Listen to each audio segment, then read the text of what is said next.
farms too expensive to start?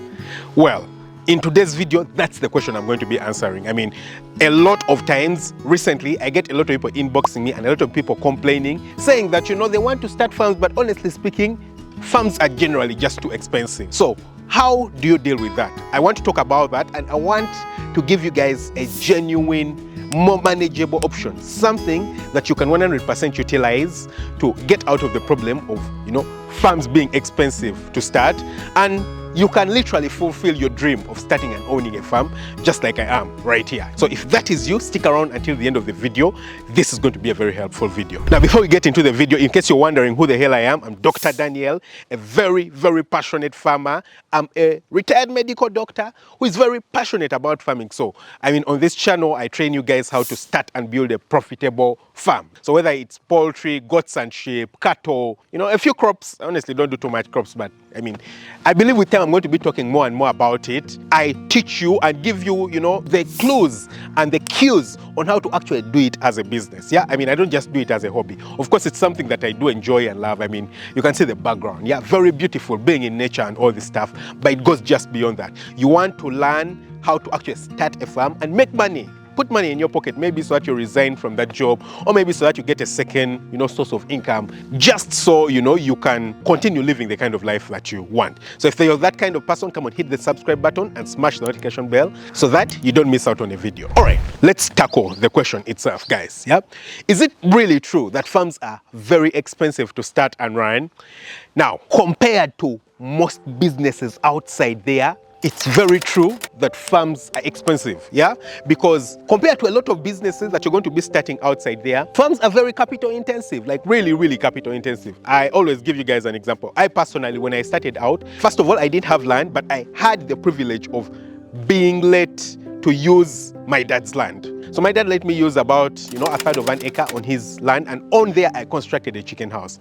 And that chicken house took me almost $3,000. I mean, that was before completion, just the initial phase. By the time I got the farm to the point where I'm actually making money out of it, I'd probably invested about $9,000 on that farm. That was before I could get a shilling out of the farm.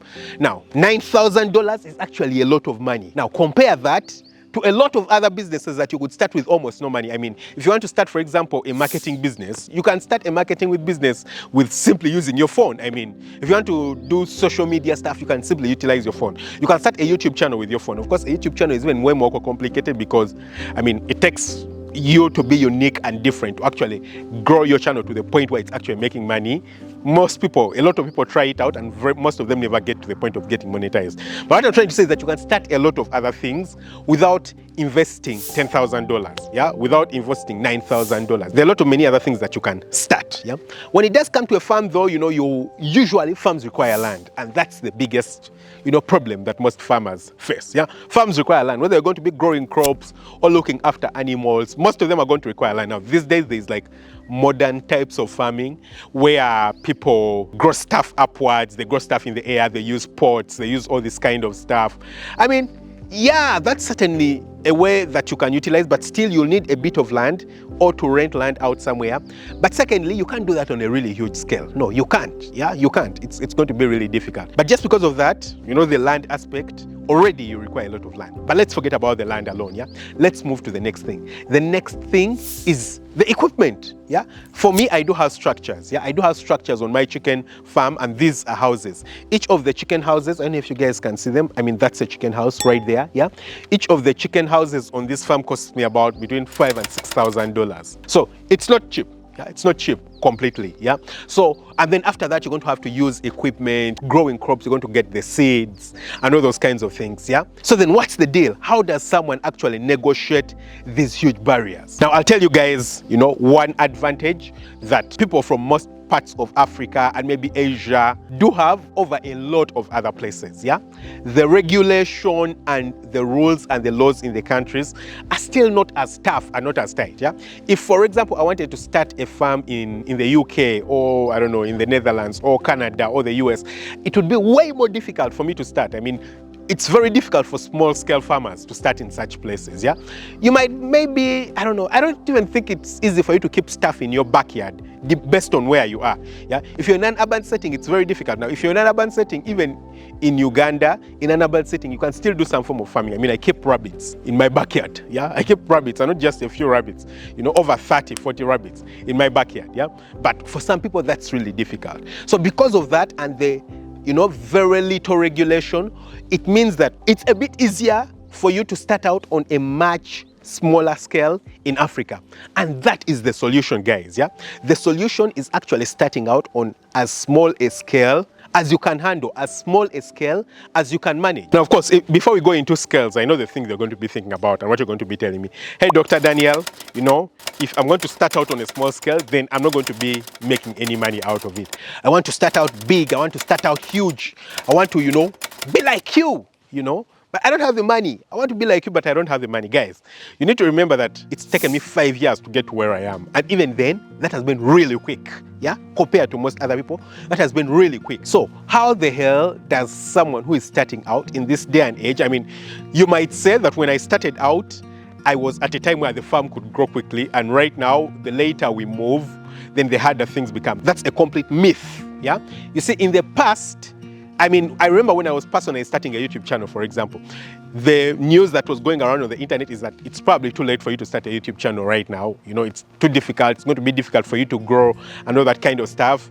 And here we are. We're almost making 500,000 subscribers. Meanwhile, if you haven't subscribed, hit the subscribe button so that we make 500K. Yeah, I know we can make it really soon, yeah? But I know that by the end of the year, we shall have made 500,000 subscribers, yeah? And I mean, when I started out, people were saying that, you know, YouTube has probably reached the climax and all that kind of stuff. Even right now, you can start a YouTube channel, yeah? People will talk, but same thing. Same exact thing when it does come to farming, when it does come to anything, the one thing that you need to remember is that the population of the world is growing each and every day, yeah? People are producing kids each and every day. Of course, there's countries where the population is collapsing. If you go to Europe, if you go to Japan, Korea, all those places, the population is collapsing. But in a lot of other places, I mean, go to India, come to Uganda, go to Nigeria, go to a lot of African countries, the population is bursting, it's booming, yeah? And what that means is that all these people are going to need food, yeah? For me, in my country, I think like the median age is 15. Can you imagine? The median age is 15, yeah? I think like over 50% of the population is below 15 years, over 50%. What that means is that all these people are going to grow up, a lot of them are going to want to produce children and have kids. They're going to have to eat and food. So all these people are going to need, you know, places to grow their food. And that's why it becomes really advantageous for you, you know, to start out on as small a scale as you can and grow. I personally, when I was starting out, like I've told you guys, I didn't have land and I would utilize my father's land. Now I've actually managed to grow, and currently this farm alone occupies what, 3 acres, I think. I got another one. So it's almost 4 acres. And these 4 acres are going to be like a piece of gold in the near future, because I can utilize them to grow food. I can utilize them to make more money. Yeah, I can utilize them to, you know, do business and all that kind of stuff, to feed people. With time, it's going to be harder and harder to get places where you can literally grow food and make money to feed people. Yeah, but you know, we still have this advantage. So time is not running out. I mean, time is not running out. You still have time on your side. And what I advise is that just start on as small a scale as possible. That is the entire thing. It's more important than you start than for you to wait and hope that, you know, maybe 2 years from now you're going to have money. Yeah, I'll tell you something. 2 years from now, you'll probably have gotten more pressures. You'd have gotten maybe kids or more kids. You'll have gotten way more responsibilities. Maybe you'd have gotten sick and you need to treat yourself. God forbid. I mean, we're hoping that that doesn't happen, but maybe it does happen. Yeah, you'll always have stuff coming in, and it's difficult for it to be the perfect time for you to start out and grow. Yeah, so the perfect time is for you to start now. Yeah, just start with whatsoever you have, you know, whatever you can do, whatever you can get, start with that, utilize it, build on that, and you're going to be surprised what the future is for you. Yeah, so I hope this has been a helpful video for you outside there. I mean, I understand that farming is expensive. I can't deny that. It's quite expensive. You're going to need to put in a lot of money, but the smaller you start, the easier it is for you. And then once you start, make sure that you make as few mistakes as possible, learn from your mistakes, implement each and everything that you learn, and then you can go out and, you know, just grow everything on your farm. Yeah. So I hope you guys have enjoyed the video. Don't forget to hit the subscribe button, smash the notification bell. That way you never miss out on an upload. Catch you very soon with another video. Lots of love. Bye bye.